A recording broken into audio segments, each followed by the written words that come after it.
What's the X-15? X-15 is a rocket-powered aircraft.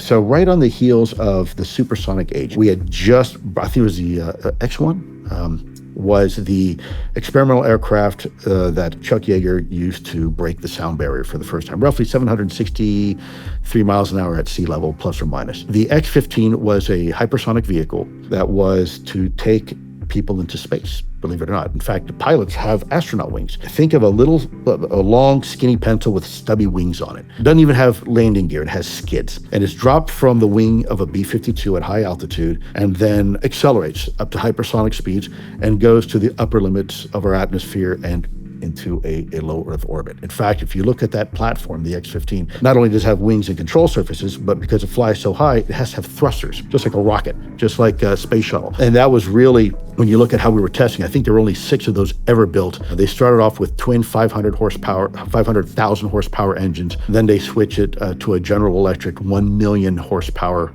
engine. And in fact, there was even a death associated with the X-15 because apparently it had an issue with telemetry, and it flew so high that when it was coming back down to Earth, it burned up. It didn't re-enter properly, and unfortunately the test pilot was killed. But the X-15 was really our first early attempts, and you're talking maybe 4,000 miles an hour. So Mach 5 is hypersonics. The definition of Mach 5 is supersonic, which is the speed of sound, faster than the speed of sound, roughly 760 some miles an hour at sea level. Mach 5 is defined as 5 times the speed of sound. So 5 times that speed. The X-15 was one of those preliminary early efforts to get into the area of hypersonics. It was manned. And so when you compare that to objects that are doing 10,000, 13,000 miles an hour, and we had barely broken 4,000 miles an hour with the X-15, again, who had that technology? And more importantly, who had that technology to deploy it over the United States? Because we were seeing these things, and they were being reported over and over again since the late 1940s. There's a very interesting document, Shawn, I'll share with you,